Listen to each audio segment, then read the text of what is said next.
함께 살피고 하나님 말씀 히브리서 10장 1절로 10절까지의 말씀입니다. 단번에 제사로 거룩함을 입음이라는 제목으로 37번째 히브리 말씀 함께 살펴보기로 합니다. 히브리서 오늘 10장 말씀에서도 계속적으로 분명하게 언급하고 있습니다. 율법은 1절 말씀에 장차 올 좋은 일의 그림자일 뿐이요. 율법은 그림자라는 것입니다. 율법이나 제사는 그림자인데 그럼 실체는 뭔가? 실체는 예수 그리스도입니다. 예수 그리스도의 그림자가 율법이라는 것이죠. 모형이고 그림자인 바로 율법은 다른 말로 하면 실체가 아니라는 것입니다.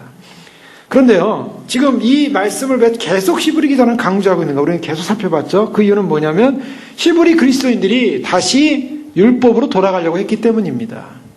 그것이 문제였어요. 예수님을 믿었는데 자신들이 1500년 동안 믿어왔던 율법적 전통과 그리고 문화적, 그다음 민족적 이런 모든 상황들을 지켜볼 때 모세 토라를 지키는 것이 중요하지 우리가 보이지 않는 예수님을 믿는 것이 중요한가라는 갈등이 생겼던 거예요. 그래서 다시 우리가 원래 초보, 원래 우리가 믿었던 우리 조상들이 믿었던 바로 토라로 돌아가자, 율법으로 돌아가자 그런 회귀하는 사람들이 생겼고 그래서 중간에 갈등하는 사람이 막 생겼습니다.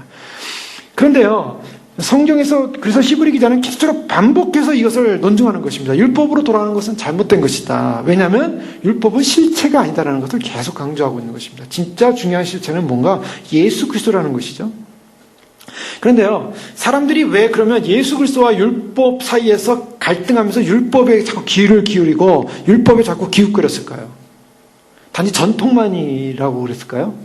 사실은요, 인간 안에 있는 믿음의 부족함의 문제 때문입니다. 근데 그 믿음의 부족함은 무엇을 낳냐면 뭔가 사람들은 자신의 믿음을 다른 걸로 포장하고 싶어 한다는 거예요. 자신이 그러니까 보이지 않는 실체를 믿는 것보다는 뭔가 보이는 것을 잡음으로 내가 믿음이 있다는 걸 확인받고 싶어 하는 것입니다. 그래서 율법이라는 것이 주어진 건 뭐냐면 율법은 마음이 아니라 외양이라 그랬습니다. 그래서 다 의식이고 제도입니다. 그런데 의식이라는 제도라는 것은 참 재밌는 것이 그 의식과 제도는 눈에 보이고 손으로 만져지는 거예요. 눈에 보이고 손으로 만져짐으로 말미암아 나는 정결하게 됐구나, 나는 거룩하게 됐구나 하고 안심을 하더라는 것입니다. 믿음의 문제에서 뭐냐면 결국 제사라는 그 부분은 죄를 용서함 받고 하나님 앞에 나아가는 부분입니다. 근데 하나님께 나아가는 길을 예수 그리스도가 열어놓으셨는데 예수님을 믿고 따라가는 길을 하나님께 나아가는 길이 잘 이렇게 눈에 보이지가 않고 그 관계가 잘 이렇게 확실한가에 대한 어떤 그런 두려움이 생겼던 거죠. 왜요? 믿음이 자꾸 약해지니까. 그럼 믿음이 약해질 때 오는 현상은 뭐냐면 눈에 보이는 걸 잡으려고 한다는 것입니다. 그래서 많은 핍박이 오고 어려움이 오니까 눈에 보이려고 잡으려고 하는데 근데 이 눈에 보이려고 것을 잡는 사건 안에는 무엇이 담겨져 있냐면 거기는 항상 율법 안에는 뭐가 들어가냐면 인간의 의라는 부분이 들어갑니다. 항상 그게 들어가요. 그래서 내가 율법으로 돌아간다는 것은 무엇을 말하냐면 내가 하나님에 대한 전적인 항복이 아니라 나의 의를 찾아간다는 것입니다. 그래서 하나님께 나아가는 것이 내가 율법을 지켜줌으로 내가 무슨 행위를 함으로 무슨 제사를 드림으로 어떤 제사를 드릴까 어떤 예물을 드릴까 어떤 흠없는 예물을 드릴까 어떻게 나가서 그와 같은 제사를 드림으로 하냐면 나는 뭔가 좀 내가 괜찮은 의로운 제사를 드린 존재다. 그렇기 때문에 나는 하나님 앞에 깨끗한 존재다. 나는 하나님 앞에 설 수 있는 존재다라는 자기 안위를 한다는 것입니다. 그 자기 안위를 갖는 자기의 그것이 바로 사실은 율법입니다. 많은 사람들이 오늘날 교회 생활하면서도요, 교회 생활의 가장 핵심은 뭔가? 교회 생활의 핵심은 뭐냐면 하나님 앞에 항복하는 것입니다. 하나님 앞에 두 손 드는 거예요. 우리가 신앙이라고 할 때 신앙이라는 것이 이렇게 복잡한 것이 아닙니다. 많은 사람들이 신앙생활 하다가 드디어 깨어났다고 하고 드디어 내가 신앙의 정말 깊이를 알았다고 하고 저 주님 만났다고 할 때 나타나는 현상은 뭐냐면 내가 예전에 내가 주인이었는데 내가 주인인 나를 붙잡고 나의 의를 가지고 나의 힘을 가지고 내가 어떻게 하든지 살다가 주님 앞에 서고자 하는 주님 앞에 정말 그 의로운 자로서 인정받고자 하는 그러한 어떤 나의 의를 가지고 뿌듯했는데 알고 보니까 그것이 나의 자아였더라.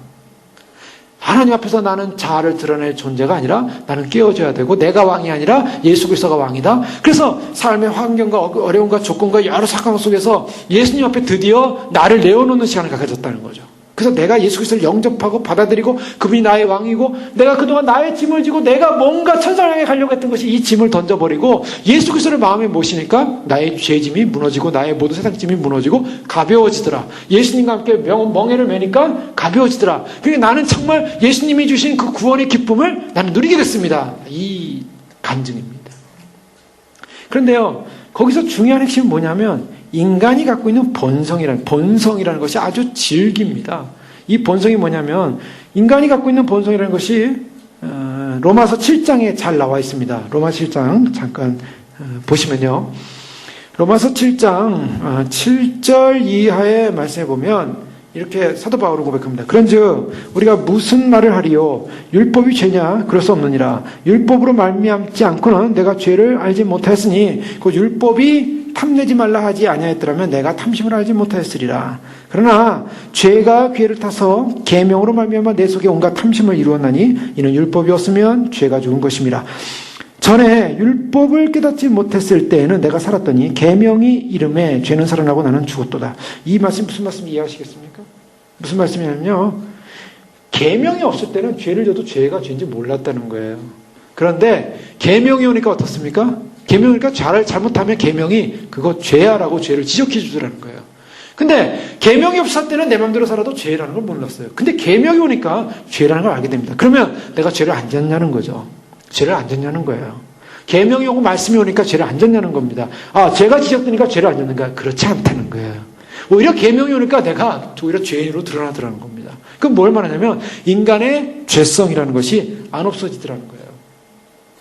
아예 이 죄성이 말씀을 모르고 계명을 모르면 자기가 마음껏 죄를 져도 죄의식이 없어요. 그것이 자연인이고 세상 사람들입니다. 그 세상 사람들은요, 말씀 안에 들어오기 전에는요, 자신이 죄인이라는 인식을 전혀 안 해요. 그리고 교회를 다니고 신앙생활 해도요, 말씀을 깊이 들어가서 말씀에서 말하는 죄의 깊이에 대한 지적을 받기 전에는 자기가 죄인이라는 인식을 하지 않습니다. 예수님이 나를 위해 돌아가셨고 나는 구원받았으니까 나는 죄인이 아니야. 그러니까 나는 이제 의로운 사람이야. 그래 놓고 자기 멋대로 살아가기 시작하고 자기 멋대로 자기 의로, 자기 자아로, 자기의 의를, 자기의 그런 꿈을 가지고 그래서 신앙생활, 종교생활을 하죠. 그런데 말씀에서 말하는 그 부분은 당신의 자아가 살아있고 당신이 그리스도 앞에 무릎 꿇지 않고 당신이 거듭나지 않으면 당신은 천국 가지도 못할 그런 존재로서 아직 거듭나지 못한 존재로서 아직 죄가 씻음받지 못한 존재로서 정말 변화되지 못한 사람입니다 라고 할 때는 그게 아닌데. 왜요?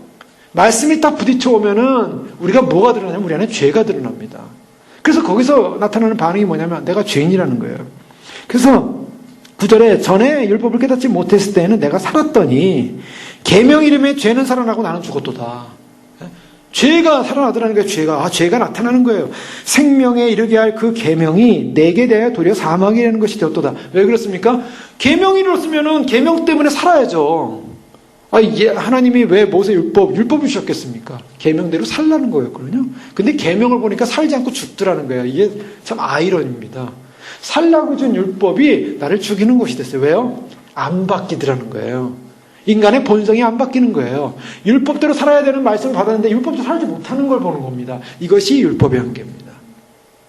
그래서 이 율법을 보면요, 자유를 얻게 되고 죄가 용서함 받고 그래서 참 난 자유 얻었네, 난 기쁨 얻었네 이렇게 선포해야 되는데 오히려 율법 속에 들어가니까 자기가 자꾸 죄인인 것만 발견하는 거예요.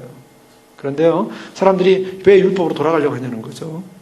자기가 죄인이라는 걸 발견하는 곳으로 들어가는 것입니다. 근데요, 죄인이라는 것을 발견하면 좋은데 사람들이요, 이 죄인이라는 걸 발견하지 못해요. 왜? 율법으로 돌아가면 의식적 행위를 통해서 의식적 정결만 일어나기 때문에 하나님과의 관계 속에서 의식적 관계만 해오게 돼요. 그래서 이 의식이라는 것은 하나의 그 형식적이라는 것입니다. 형식적 제사, 형식적 정결, 형식적 하나님과의 관계. 더 이상 마음속으로 깊이 들어가지 않는 거예요. 그래서 율법이 그래서 오히려 우리에게 구원을 주는 것이 아니라 오히려 그것 자체가 율법의 본질을 벗어났다는 겁니다. 그래서 사도 바울은요, 이 계명을 보니까 이 계명 속에 계속 자기가 죄인이라는 것을 발견하더라는 겁니다. 11절에 보니까 죄가 괴를 타서 계명으로 말미암아 나를 속이고 그것을 나를 죽였는지라. 이러보건대 율법은 거룩하고 계명도 거룩하고 의로우며 선한데 그런즉 선한 것이 내게 사망이 되었느냐? 그럴 수 없느니라. 오직 죄가 죄로 드러나게 하여 선한 그것으로 말미암아 나를 죽게 만들었으니. 죄가 죄로 드러나게 하여 계명으로 말미암아 내가 죄인이라는 것을 드러냈고 나라가 죽을 존재라는 걸 나타냈고 이는 계명으로 말미암아 죄로 심히 죄되게 하려 함이라. 그래서 결국 계명을 통해서 인간이 발견하는 것은 뭐냐면 본론적으로 들어갈 때 19절 보십시오. 사도 바울은 이렇게 고백합니다. 내가 원하는 바 선을 행하지 아니하고 도리어 원하지 않는 바 악을 행하는도다. 만일 내가 원하지 아니하는 그것을 하면 이를 행하는 자는 내가 아니니 내 속에 거하는 죄니라. 그러므로 내가 한 법을 깨달았노니 곧 선을 행하기 원하는 나에게 악이 함께 있는 것이로다. 내 속사람으로는 하나님의 법을 즐거워하되 내 지체 속에 다른 법이 내 마음의 법과 싸워 내 지체 속에 있는 것을 죄의 법으로 나를 사로잡는 것을 보는도다. 그 다음에 고백을 잘 보십시오. 24절에 오호라 나는 곤고한 사람이로다. 이 사망의 몸에서 누가 나를 건져내랴. 계명이 여기까지라는 것입니다. 계명이 하는 일은요, 인간이 파산을 선포하는 거예요. 나는 곤고한 사람입니다. 내가 아무리 죄를 안 지려도 가만히 보니까 계명을 보니까 죄인이라는 걸 발견하는 거예요. 하나님의 말씀 앞에 들어가 보니까 하나님의 말씀이 우리에게 주는 결론은 뭡니까? 내가 죄인이라는 거예요. 여러분, 아무리 의로운 사람도 하나님 말씀에 조명에 딱 받으면요, 걸리지 않겠습니까? 저희가 말씀으로 씻는다 그러죠, 말씀으로. 왜 말씀으로 어떻게 씻습니까? 우리가 내가 의롭다고 생각하고 살았는데, 말씀을 보니까 하나님 말씀에 내가 의롭지 않은 부분이 지적이 되어지고, 확인되어지고, 그럴 때마다, 아직도 내가 이런 부분에 있어서, 아직도 나는 멀었구나. 이게 깨닫기 시작한다는 거예요. 바로 이 깨닫음에 뭐가 나옵니까? 깨달음에 탄식이 나온다는 거예요. 아, 나는 공고한 사람입니다. 나는 불쌍한 사람입니다. 나는 형편없는 사람입니다. 이 사망의 몸에 누가 나를 건져내겠습니까? 자, 이것이 바로 이제 인간의 죄성, 인간 안에 있는 한탄이 뭐냐? 인간의 실존이라는 것입니다. 인간의 실존은 뭡니까? 인간의 실존은 죄인이라는 거예요. 율법을 통해서 발견하는 것은 인간의 실존은 죄인인데, 사람들이요, 오히려 죄를 용서해 주신 예수 그리스도 안에서 참 자유를 못 누리고, 죄를 발견하는 곳으로 돌아가려고 한다는 것이, 이것이 바로 어리석다라는 것입니다. 어리석다라고 해요. 중세 이후에 이제 근대로 오면서 근대로 이르자는 이제 문예부흥이 일어나지 않습니까? 영국을 중심으로 해서 문예부흥이 일어나면서 문예부흥이라는 것은 솔직히 말해서 인본주의입니다. 인간의 어떤 이성과 지성이 다시 활성화되는 거예요. 로마에 있었던 어떤 헬라 문학에 있었던 어떤 인간의 인간성. 그래서 그 인간성이 높아지면서 소위 계몽주의라는 것입니다. 계몽이라는 것은 깨어났다는 거예요. 깨어나서 빛이 임하는 어떤 그런 사건이 일어났는데, 그러므로 말미암아 인본주의와 계몽주의의 문예부흥이 일어나면서 뭐가 발생하냐면 소위 교육이라는 것이 올라옵니다. 그래서 문예부흥, 계몽주의에는요, 예전에는 이 기독교 이후로 이 인간사회는 신학이라는 것이 제일 우선적인 학문이었어요. 그래서 신학이 굉장히 중요합니다. 그래서 청교도 시대 1600년대나 1500년대나 중세 시대의 상황들 보면 신학을 하는 것이 최고의 학문이었어요. 그리고 신학을 하는 것이 이게 뭐 그 안에 뭘 포함하냐면 철학까지 포함을 합니다. 그래서 철학 위에 신학이 있었는데, 문예부흥이 일어나면서 이제 신학을 밑에 놓고 그 다음에 발전하는 것이 교육학이었습니다. 그래서 현대로 오면서 미국에서 일어난 여러 가지 그 철학 사조가 교육 사조가 일어나요. 그래서 인간을 깨우치자, 인간을 개발하자, 인간의 존엄성을 높이자, 교육이 생기기 시작합니다. 그래서 오늘날 그 교육의 영향으로 인해서 이제 교육이 굉장히 높아졌죠. 그래서 교육이라는 하나의 철학, 이념, 이 교육을 통해 사람이 사람 되게 한다. 그래서 교육이 중요하지 않습니까? 어렸을 때부터 교육시키지 않습니까? 교육. 그래서 국민학교, 중학교, 고등학교, 대학교, 그 이상 교육. 그래서 세상이 교육을 인해서 많이 인간들이 깨우쳐졌고 발전이 됐어요. 근데 중요한 건 뭐냐면, 그러면 교육이 발전해서 세상이 살만한 것이 됐느냐? 어떻습니까?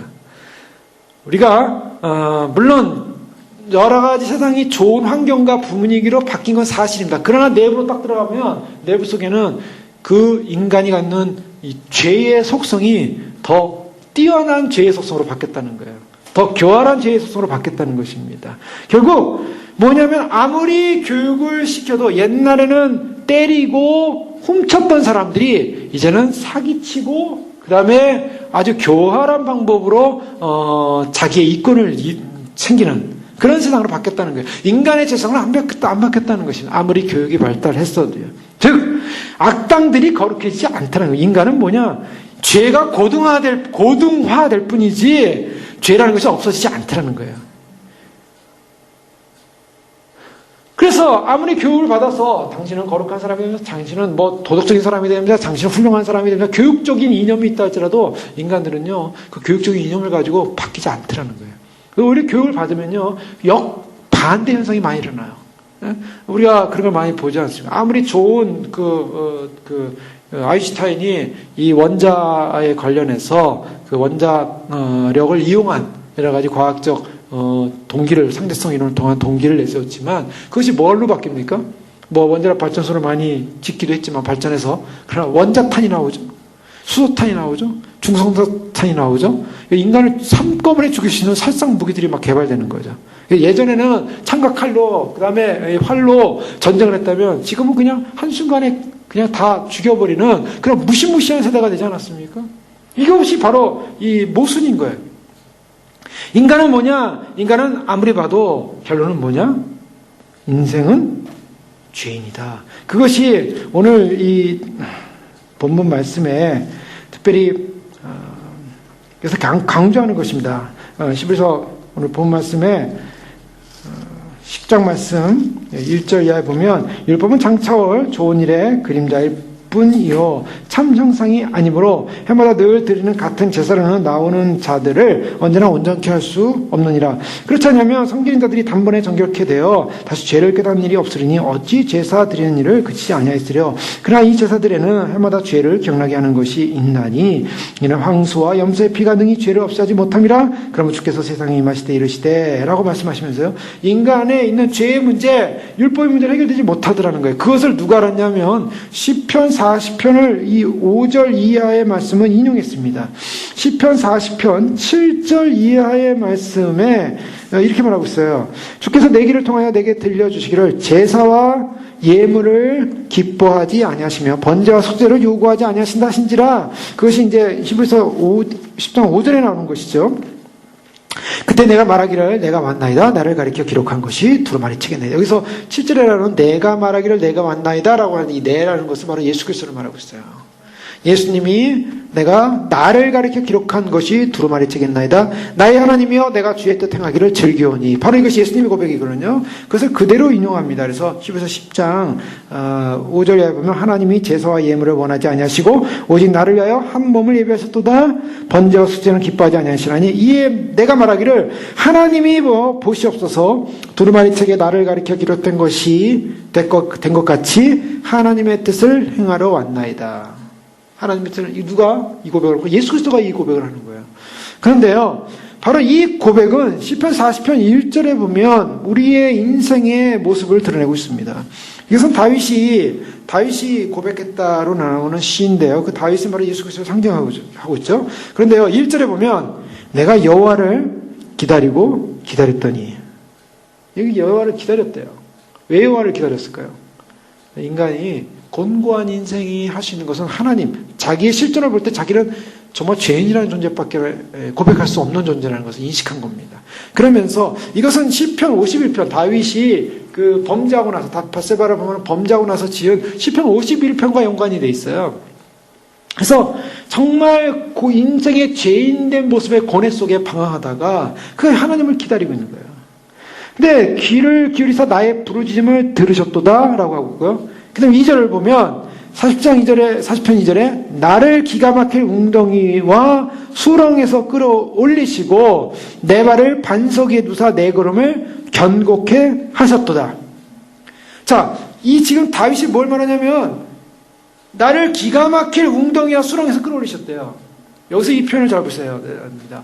이 기가 막힐 웅덩이와 수렁이 뭘 것 같습니까? 인간의 곤고한, 바울이 로마서 7장에 고백한 기가 막힐 웅덩이와 수렁은 오라라는 공고한 사람이로다. 이 사망의 몸에서 누가 나를 건지라. 사망의 몸, 죄인된 몸인 거예요. 사망의 몸, 죄인된 몸. 다윗이 범죄한 그 몸. 하나님을 기다립니다. 이 범죄한 인생이 할 수 있는 일은 단 한 가지예요. 그 범죄한 자리로부터 용서를 받고 거기서 해방되는 거예요. 그 해방되는 건데 다윗은 그것을 기다리고 여호와를 기다렸더니 내 부르짖음에 응답하셔서 나를 기가 막힐 그 죄의 몸에서, 죄의 자리에서 나를 웅덩이와 수렁에서 끌어올리셨다. 지옥에 가면 많은 사람들이 간증하기를, 지옥을 본 분들이 많은 웅덩이가 있고 수렁이 있고 그냥 불로 된 수렁도 있고요. 막 그냥 사람들이 막 그 안에 들어가서 나오지도 못하고 이런 어떤 이 고통들. 사실 이것은 영혼의 고통이지만 이 영혼의 고통이 그대로 해결되지 못하면 지옥에 가서 그대로 고통을 느끼는 거죠. 외로움과 고독과 추위와 아픔과 그 다음에 그 고난, 당하는 고문, 그 수많은 어려움, 무서운 사건들, 기가 막힐 웅덩이와 수렁에서 끌어올리시고 어디에 두셨다고? 내 발을 반석 위에 두사. 우리가 반석하면 누구를 상징합니까? 바로 예수 그리스도를 말씀하고 있습니다. 자, 그것은요, 후에 이제 예수님께서 말씀하시죠. 나의 하나님이여 내가 주의 뜻을 행하러 왔나이다라고 8절에 고백하고 있잖아요. 바로 예수님이 등장한다고요. 근데 다윗을 바로 그 반석 위에 하나님께서 끌어올리셔서 세우셨다는 거예요. 반석 위에. 그래서 내 걸음을 견고케 하셨습니다. 자, 우리가 이 시브리 그리스도인들이 왜 율법으로 돌아가냐? 율법으로 돌아가서 뭐냐면 그냥 내가 기가 막힌 웅덩이에 있었던 사람이다라는 인식 없이 가서 형식적인 제사를 드림으로 말미암아 내가 안심을 하는 거예요. 내가 이런 음식을 먹고 내가 이런 안식일을 지키고 내가 뭘 하고 그런 거 해보니까 나는 다른 사람들보다 나는 더 거룩하고 나는 더 깨끗하고 난 정결하고 그런 잘못된 자기 의가 들어가셨다는 것입니다. 율법이라면 항상 그래요. 항상 제사는 그래요. 그래서 의식적 율법과 의식적 그런 죄 용서와 의식적 관계 회복은요. 그것은 본질적 죄 문제가 해결되는 것이 아니라 단지 심판이 유보되는 사건입니다. 그냥 죄를 덮을 뿐이에요. 덮지만은 온전히 해결이 안 됩니다. 그래서 오늘 율법으로 돌아간다는 문제는 사실 죄에 대한 죄 인식 속으로 다시 수렁에 빠져들어가는 길인데 왜 자꾸 히브리 그리스도인들이 거기에 자꾸 관심을 두냐? 율법의 문제를 완전히 해결하신 율법의 완성을 이루신 예수 그리스도를 통해서 온전한 반석 위에 올라갔는데 왜 다시 수렁으로 다시 왜 기가 막힌 웅덩이로 다시 들어가려고 하는가? 자기 자신을 거기서 파묻으려고 하는가? 율법에서 발견하는 것은 인간은 죄인이라는 것밖에 발견할 수 없다는 것입니다. 인간은 자기가 죄인임에도 불구하고 그 죄의 의식을 갖지 않고 죄인이라는 의식을 갖지 못하고 단지 율법의 행위를 통해서 겉으로 이렇게 포장하고 나게 죄가 아닙니다. 그래서 나는 깨끗해졌습니다라고 이렇게 하면서 위안을 받고 싶을 뿐이라는 거예요. 그것은 어리석은 행동이라는 것입니다. 그런데요, 구약성경에서는요, 그와 같은 것들이 이 구약의 율법으로서 진정한 죄 용서함을 받지 못한다는 걸 계속 선지자들이 이야기하고 있습니다. 예레미야서 2장 22절에 보면요. 주 여호와 내가 말하노라 내가 잿물로 스스로 씻으며 수다한 비누를 쓸지라도 내 죄악이 오히려 내 앞에 그저 있으리니. 하나님께서 말씀하시기를요, 내가 잿물로 스스로 씻으며 수다한 비누를 쓸지라도 죄악이 오히려 내 앞에 그저 있을 것이다. 구약에 수많은 제사를 드려도요, 내 죄는 그대로 있다. 아무리 손을 씻고 물두멍에 손을 씻고요, 아무리 그래도 사실은 네 죄가 없어진 것이 아니다. 이 인간이 죄로 말미암아 받아야 될 형벌은요, 하나님의 공의와 함께 비교를 했을 때 그 형벌을 면할 수 있는 대가가 뭔가? 짐승을 막 죽였죠. 짐승의 피를 가지고 제사를 드렸습니다. 그러면 하나님의 공의와 함께 그 공의를 만족시킬 수 있었는가? 만족시킬 수 없다라는 것입니다. 율법으로는요, 율법의 구약의 레위 제사법으로는요, 하나님의 죄에 대한 심판의 공의를 만족시킬 수 없다는 겁니다. 자, 그것이 만족이 됐다면 단번에 그냥 제사를 드리고는 말미암아 더 이상 제사를 안 드려야만 했다는 거예요. 지난 시간에 살펴봤죠? 매번 제사를 드리는 거예요. 매번. 왜? 아무리 제사를 드려도요, 하나님의 공의는 끝나지 않아요. 하나님의 공의는 계속된다고요. 그래서 무엇을 말했느냐면 이 하나님의 공의가 끝나지 않기 때문에 아무리 황소와 염소의 피의 제사를 드린다 할지라도 4절에 보십시오. 이는 황소와 염소의 피가 능히 죄를 없이 하지 못함이라. 죄를 없이 하지 못함이라. 자, 구약의 제사법으로 죄가 없어집니까? 없어지지 못한다고 말하고 있어요. 예레미야 2장에서 말하는 하나님의 말씀과 똑같다고요. 염소피, 황소피 아무리 뿌려도 죄가 안 없어진다는 거예요. 죄는 안 없어져요. 죄를 덮을 뿐이에요. 그러니까 무엇입니까? 이 죄를 씻을 완전한 속죄가 필요하다는 걸 전제하고 있다는 거예요. 아무리 제사를 드려도 죄가 안 씻어지니까 이 죄를 씻을 필요한 완벽한 제사가 필요한 거예요. 하나님의 공의를 만족시킬 수 있는 제사. 그게 뭐냐면 오직 그게 5절에 나와 있습니다. 하나님이 주께서 세상에 임하실 때 이르시되 하나님이 제사와 예물을 원하지 아니하시고 오직 나를 위하여 한 몸을 예비하셨도다. 자, 제사와 예물을 원치 않으시고 구약의 제사법으로는 도저히 죄가 용서받지 못해요. 황소와 염소 필요 안 돼요. 근데 6절에 보시죠. 번제와 숙제는 기뻐하지 아니하시나니 이에 내가 말하기를 하나님이여 보시옵소서 두루마리 책에 나를 가리켜 기록된 것 같이 하나님의 뜻을 행하러 왔나이다. 그 하나님의 뜻이 뭡니까? 하나님의 뜻은 9절에 첫째 것을 폐하고 둘째 것을 세우려 함이라.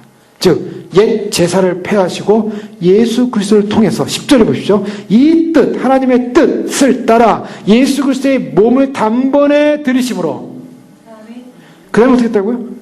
말미암아 우리가 거룩함을 얻었노라. 구약의 제사로는 거룩함이 오지 않았어요. 거룩하다는 말이 없어요. 거룩한 선언이 없습니다.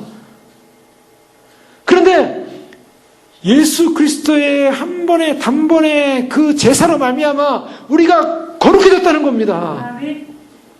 완벽한 제사를 이루셨다는 거예요. 미가서 6장 6절에서 7절에도 보면요. 내가 무엇을 가지고 여호와 앞에 나아가며 높으신 하나님께 경배할까? 내가 번제물 1년 된 송아지를 가지고 그 앞에 나아갈까? 여호와께서 천천의 수양이나 만만의 강수 같은 기름을 기뻐하실까? 내 허물을 위하여 내 마다들을 내 영혼의 죄를 인하여 내 몸의 열매를 드릴까? 하나님 앞에 내가 무엇을 가지고 나가 고민하죠? 어떤 번제물을 가지고 갈까? 1년 된 송아지를 가지고 갈까? 천천의 수양, 만만의 강수 같은 기름을 기뻐하실까? 여러분 보십시오. 천천의 수양을 아무리 희생해서 죽인다 할지라도 하나님이 기뻐하실까? 하나님이 만족하실까? 나의 죄를 다 씻어서 하나님 만족하실까? 제사를 보면요. 제사할 때 뭡니까? 다 태우죠. 화로에다 다 태웁니다. 태우면서 그 태워질 때, 그 제물이 태워질 때 연기가 올라가잖아요. 근데 연기가 올라가는 그 향을 또 태우죠. 향이 태우면서 연기가 올라가죠. 근데 그 연기를 보면서, 연기를 맡으시는 하나님은 어떻게 하실까? 만족하고 기뻐하세요. 왜 그런가? 죄가 태워지는 거예요, 죄. 죄에 대한 형벌. 그러니까 죄에 대한 형벌, 그러니까 죄에 대한 형벌이 태워짐으로 말미암아 그 희생 제물로 말미암아 하나님이 죄에 대한 심판과 공의에 대한 일종의 잠깐의 만족을 줄 수 있는 하나의 그런 상징이었어요. 그러나 진정한 만족, 진정한 기쁨은 어디에 있습니까? 8절에 보십시오. 위에 말씀하시기를 주께서는 제사와 예물과 번제와 숙제는 원하지 아니하고 기뻐하지도 아니하신다 하셨고, 기뻐하시지 않는 것, 즉 제사와 예물과 번제와 숙제 하나님 기뻐하시지 않는데요. 그럼 뭐가 기쁜 것입니까? 바로 단번에 하나님의 뜻을 행하러 오신 예수 그리스도의 그 몸, 한 몸입니다. 왜 한 몸이라 했어요? 왜 몸입니까? 몸이 주는 상징이 있어요. 예수님은요, 왜 성육신하셨는가? 왜 성육신하셨습니까? 그것은 바로 성육신한 그 자체가 바로 한 몸으로서 제사에 합당한 그런 존재야만 했기 때문입니다. 제사를 드리는데요, 그냥 영으로 드려지는 것이 아니라 실제로 피가 쏟아져야만 했던 거예요. 실제로 죽음이 일어나야만 했던 것입니다. 그래서 여기서 한 몸을 예비했다는 그리스도의 몸을 말하는데, 그리스도의 몸은 성육신을 말하고 있죠. 일종의 제유법이라고 해요. 이 제사를 위한 이 비유법이라고 볼 수 있어요. 한 몸을 예비하셨도다. 예수 그리스도의 인성을 말하고 있어요. 예수님이 인성으로 오셨어요. 베드로전서 1장 19절에 오직 흠없고 점없는 어린 양 같은 그리스도의 보배로운 피로 된 것이니라. 점없고 흠없는 어린 양 같은, 바로 예수 그리스도의 몸을, 육체를 입고 오셔서 자기를 주시기까지, 20절에 보면 그는 창세전부터 미리 알리신 바 된 대신이나 이 말세 너희를 위하여 나타내신 바 되었고, 예수님이 이 성육신의 몸으로 오셨다는 것입니다. 오직 주님께서, 하나님께서 기뻐하시는 제사는, 하나님을 만족시키는, 하나님의 공의를 만족시키는 제사는 바로 한 몸으로 오신 그분이 오직 한 번 드려지는 제사만이 만족시킨다는 거예요. 구약의 어떠한 것으로도 비교될 수 없는 제사요, 구약의 어떤 것으로도 만족시킬 수 없는 것이요, 바로 예수님이 바로 그 만족을 위해서 이 땅에 오셨고, 그래서 빌립보서 2장 7절처럼 오히려 자기를 비워 종의 형체를 가지사 사람들 같이 되셨고, 그래서 우리를 위하여 사람들 같이 되신 이유는 바로 우리를 구원하시고자 하는 하나님의 지혜요, 하나님의 기뻐하심이요, 하나님의 사랑이요, 하나님의 아들을 보내심의 그 하나님의 은혜로 말미암아 이루어진 사건이었습니다. 그래서 마태복음 3장 10절에 예수님께서 이제 세례요한한테 세례 받으시고 나오시면서 하늘에서부터 소리가 나지 않습니까? 어떤 소리가 울렸습니까? 이는 내 사랑하는 자요. 내 뭐하는 자요? 기뻐하는 자라. 이 두 가지가 잘 보세요. 내 사랑하는 자요. 내 기뻐하는 자다. 왜 기뻐하셨겠습니까? 제사예요. 지금 이 히브리서 말씀에 번제와 속죄제 어떠한 구약적 제물로도 하나님 기뻐하지 않으셨대요. 8절에. 근데 예수 그리스도가 이 땅에 오신 몸으로 오신 그 몸은 하나님의 어린 양으로서 하나님의 이 인간의 죄에 대한 부분을 용서하시고 그 하나님의 공의가 만족되어지는 하나님의 기쁨을 주는 몸이라는 거예요. 그의 사랑하는 아들이지만 그가 이룰 제사는 하나님을 기쁘시게 하는 내 기뻐하는 자다. 하나님의 온전한 뜻과 완전한 기쁨을 줄 수 있는 분, 바로 그것이 예수 그리스도예요. 바로 그 완전한 기쁨은 어떻게 가능했습니까? 하나님의 뜻을 행하러 왔나이다. 7절에 예수 그리스도의 순종으로 가능했어요. 예수님의 철저한 순종으로 말미암아 결국 그분의 죽으심으로 말미암아 우리에게 진정한 만족을 주시고 또한 우리에게 진정한 용서를 주시고 하나님의 뜻은 영원한 하나님의 언약이었어요. 하나님과 사람 사이에 맺어진 그 언약, 깨어지면 죽음이다. 죽음으로밖에 방법이 없다. 바로 그 죽음으로 방법이 없는 그것을 인간의 문제, 죄 문제 해결하기 위해서 예수님께서 그 죽음을 위해서 오셨다고요. 구약의 모든 예언과 약속을 이루시는 것이고 이것은 우리의 백성의 죄를 성결케 하게 한 하나님의 영원한 집에 거하도록 하나님의 영원한 의라는 칭의가 되도록 하시는 놀라운 역사였어요. 예수님의 제사는 이와 같이 엄청난 사건입니다. 그래서 예수님을 통해서 우리가 무엇이 되는가? 예수님을 통해서 우리가 얻는 것은요, 예수님의 거룩함과 의로움과 완전함을 통해서 오직 예수님의 거룩함과 의로움과 완전함의 제사만이 하나님을 만족시켰고 그러므로 인하여 우리가 그분을 믿음으로 말미암아 우리에게 거룩함이 왔다는 것입니다. 이 거룩함이라는 것은요, 하나님의 연락된 위치에 섰다는 거예요. 우리가 거룩함을 얻었노라. 10절. 거룩함을 얻었다는 이 표현은요, 구별됐다는 거예요. 무엇과 구별됐다면 세상과 구별돼서 하나님으로부터 하나님 앞에 설 수 있는 존재가 됐다는 것입니다. 예수님의 제사는요, 예수님의 희생은요, 우리가 감히 하나님 앞에 설 수 없는 존재예요. 기가 막힌 구덩이와 웅덩이와 수렁에 빠져서 죽어야 되는 존재였어요. 영원히.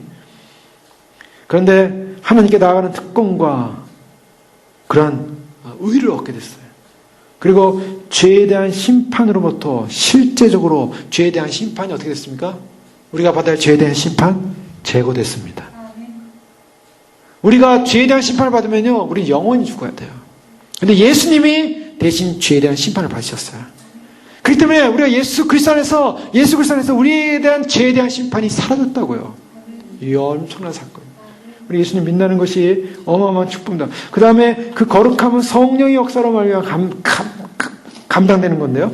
근데 이 거룩함을 얻었다라는 이 표현을요, 좀 더 우리가 구체적으로 좀 살펴보고 싶은 것은, 구체적인 적용을 해보고 싶은 것은, 사람의 몸에 있어서 우리 몸 안에 독이 들어오면 독을 해독하는 기관이 있다고 합니다. 그래서 간이라고 그러죠.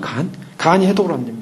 근데 이제 많은 독이 들어오면 간이 해독을 하다가 나중에 이제 간이 문제가 생기죠. 간이 문제가 생기면은 이제 병이 들고 죽게 됩니다. 근데 그런 것처럼 우리의 영혼 가운데 우리 영혼의 독을, 영혼에게 침투해 들어오는 인간의 죄에 대한 독을 해독하는 것이 뭐냐면 양심이에요. 하나님이 양심을 주셨어요. 그래서 이미 살펴봤죠. 9장 14절에 그리스도의 피가 어찌 너희 양심을 죽은 행실을 깨끗하게 못하. 양심을 죽은 행실을 깨끗하게 한다는 거예요. 양심이 지금 병들어 있다는 거예요. 그런데 이 양심이 어떤 존재냐면요, 우리가 양심이라는 것을 어떤 가치를 둬야 돼요. 자꾸 우리는 너무나 세속적이기 때문에 어떤 면에서는요, 좀 세속적 가치를 두면 사람들이 이해가 좀 더 쉬울지도 모르겠어요. 예를 들면 수백만 불 때는 다이아몬드 같다고 생각해 보십시오. 그 수백만 불보다 수천만 불, 그러니까 수백억이, 한국말로 수백억이 되는 그 다이아몬드 같은 거예요. 그 다이아몬드가 귀하겠습니까? 안 귀하겠습니까? 근데 그 수백억 되는 다이아몬드보다 더 귀한 게 양심이라는 거예요. 우리에게는 그런 가치성 있는 양심이 있어요. 사람들이 근데 양심을 팔죠. 얼마나 어리석습니까? 자기가 수백억짜리 보석을 갖고 있는데요, 그 보석을 판다는 거예요. 양심을 팔면 어떻게 됩니까? 그 어리석은 사람이 가장 어리석은 딜, 인생에서 가장 어리석은 딜은 양심을 파는 거예요. 근데 하나님이 우리에게서 주신 가장 가격 나가는 그러한 기간 가운데 가장 비싼 게 있다면 양심이에요. 그 양심이 오염이 됐어요. 오염이 됐을 때 인간은 어떤 상황이 벌어지냐면 양심이 오염이 되니까 양심이 죄가 독소가 들어오는데 그 양심이 죄를 걸러내야 돼요. 걸러내야 하는데 양심이 기능을 잃어버린 거예요. 그러니까 어떻게 하니까 병이 들었죠. 어떤 병? 죽을 병이 든 거예요. 암이 걸렸어요. 간암에 걸린 거하고 똑같은 겁니다. 그러니까 아무리 이제는 몸을 치료할 수 있는 힘이 없어요. 간에서 독소를 빼낼 힘이 없으니까 독이 막 퍼집니다. 온몸에 퍼지는데 그러면부터 말하면 양심에 병이 걸린 사람은 양심에 암이 걸린 사람은 저주, 폭력, 파괴 더 이상 남을 것이 양심이 이미 팔렸고 이미 양심이 죽었어요. 그런데 그러한 죄의 공장이 돼가지고요. 온갖 죄와 폭력과 저주와 파괴와 속임과 그 다음에 그런 것만 있는 그 양심이 예수 그리스도로 말미암아 예수님의 피가 우리의 양심에게 주의 때문에 말미암아 우리를 씻는다고 말하고 있어요. 양심, 이 타락된 양심을 치유할 수 있는 유일한 치료책은 예수 그리스도의 피라는 것입니다. 바로 그 예수 그리스도의 피로 말미암아 우리의 참으로 잃어버렸던, 참으로 그 가치성을 잃어버렸던 양심이요. 다시 양심을 회복하기 시작하고, 다시 양심이 해결되니까 죄의 문제가 해결되고, 정상화, 구원의 정상화가 일어나면서 하나님의 진노의 해결이 이루어졌다는 것입니다. 그것이 양심이 해결됨으로 하나님께 나아갈 수 있는 화목의 역사가 일어났어요. 예전에는 그 양심을 해결하지 않아도요, 그냥 짐승의 피로 살짝 덮었어요. 양심이 그렇게 문제가 있음에도 불구하고 살짝 덮어서 깨끗하다, 양심이 문제가 없다, 이렇게 그냥 가려만 놨어요. 근데 그러니까 회복이 안 되는 거예요, 죄 문제. 근데 예수님의 피가 그 양심 안에 들어가서 우리를 정결케 하고 깨끗하게 하고, 그리고 하나님 앞에서 말씀에, 성령에 의한 말씀에 의한 그런 말씀의 순종을 받기 시작했어요. 그것이 거룩함입니다. 우리를 거룩함을 얻었다는 것은요, 우리가 갑자기 내 몸에 무슨 전기가 막 와가지고 전기가 와가지고 말도 좀 이렇게 근엄해지고 생긴 것도 이렇게 변화되어지고, 그게 뭐 이런 어떤 그런 물리적 현상을 말하는 게 아니라 양심이 말씀 앞에 순종하고 하나님과 교제가 일어나다는 것입니다. 하나님과의 교제. 그러니까 하나님과의 깊은 영적인 교제가 일어날 때요, 이것은 뭐냐니까 우리가 수백만 불, 수천만 불의 다이아몬드를 얻는 것보다 더 귀한 생명의 회복인지 믿으시기 바랍니다. 그러니까 우리의 목적은요, 예수 그리스도의 그 제사를 통해서 우리를 거룩케 한 사건, 우리 거룩을 빼앗겨서는 안 될 것입니다. 신앙의 핵심과 인생의 핵심은 바로 여기 있습니다. 여러분, 인생의 가장 중요한 문제 뭐라고 그랬습니까? 돈 문제, 명예 문제, 세상에서 인정받는 문제, 사람들이 날 알아주냐 못 알아주냐, 내가 어떤 위치에 있느냐, 그 문제가 아니에요.